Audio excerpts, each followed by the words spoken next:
اعوذ باللہ من الشیطان الرجیم، بسم اللہ الرحمن الرحیم۔ محترم ناظرین، السلام علیکم ورحمۃ اللہ وبرکاتہ۔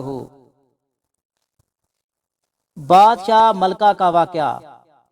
محترم ناظرین، واقعہ پورا سننے کے لیے ویڈیو کو شروع سے لے کر آخر تک دیکھیں۔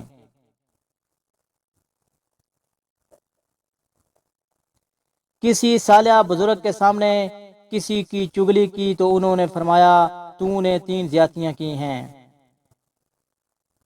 میرے اور میرے بھائی کے درمیان دوری پیدا کر دی ہے،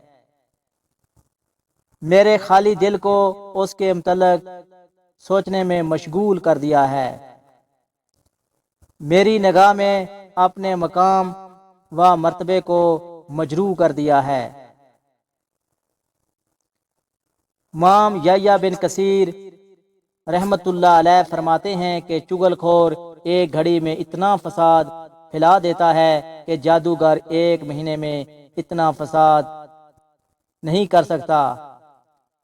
اہل اللہ کون ہیں؟ حضرت انس رضی اللہ عنہ سے روایت ہے کہ نبی اکرم صلی اللہ علیہ وآلہ وسلم نے لوگوں میں سے کچھ لوگ خاص اللہ والے ہوتے ہیں۔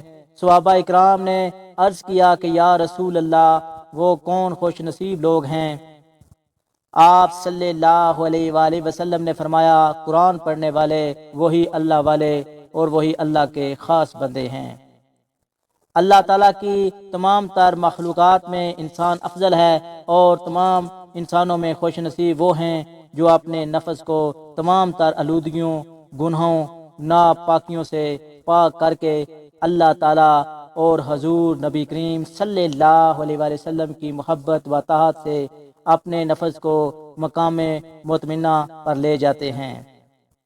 بیان کیا جاتا ہے کہ کسی ملک میں ایک نیک سیرت بادشاہ کی حکومت تھی۔ وہ شاہی خزانے سے 1 پیسہ بھی اپنی ضروریات کے لیے نہیں لیتا تھا۔ وہ کہا کرتا تھا کہ شاہی خزانہ عوام کا ہے اور وہاں پر ہی خرچ کیا جانا چاہیے۔ بادشاہ خود کتابت کیا کرتا تھا، اس کی آمدنی سے اپنا گزارا کرتا تھا۔ اس کی ملکہ بھی نیک تھی، وہ گھر کا سارا کام خود کرتا تھی، صفائی کرتی تھی، کھانا پکاتی تھی، کپڑے سیتی تھی، غرض گھر کے سارے کام کاج اپنے ہاتھوں سے کیا کرتی۔ ایک روز ہوا کچھ یوں کہ ملکہ کا ہاتھ روٹی پکاتے ہوئے جل گیا۔ جب بادشاہ گھر آیا تو ملکہ نے کہا، مجھے ایک خادمہ رکھنے کی اجازت دیں تاکہ وہ گھر کے کام کاج میں میری مدد کرے۔ بادشاہ نے کہا، ملکہ تم جانتی ہو کہ میں شاہی خزانے سے 1 پیسہ بھی نہیں لیتا، اس لیے کہ یہ عوام کا پیسہ ہے اور ہماری آمدنی اتنی نہیں کہ میں 1 خادمہ رکھ سکوں، کیونکہ میری آمدنی میرے ہاتھ کی کمائی پر ہے اور کتابت سے اتنی آمدنی نہیں ہوتی کہ میں 1 تمہارے لیے خادمہ رکھ سکوں۔ مزید بادشاہ کہنے لگا کہ اگرچہ میں بادشاہ ہوں مگر حقیقت میں ایک عام غریب آدمی ہوں۔ شاہی خزانے پر صرف عوام کا حق ہے، جو صرف عوام کی فلاح کے لیے ہی خرچ ہونا چاہیے۔ اگر آج میں نے اس خزانے سے کچھ لے لیا تو کل خدا تعالیٰ کو کیا جواب دوں گا؟ ملکہ تم حلال کی کمائی پر صبر و شکر کرو، بروز قیامت خدا تمہیں اس کا بہت اجر دے گا۔ بادشاہ کی ملکہ بھی چونکہ سمجھدار اور نیک خاتون تھی، اس لیے پھر سلطان سے اس سلسلے میں کچھ نہ کہا اور گھر کے کام کاج خود کرتی رہتی۔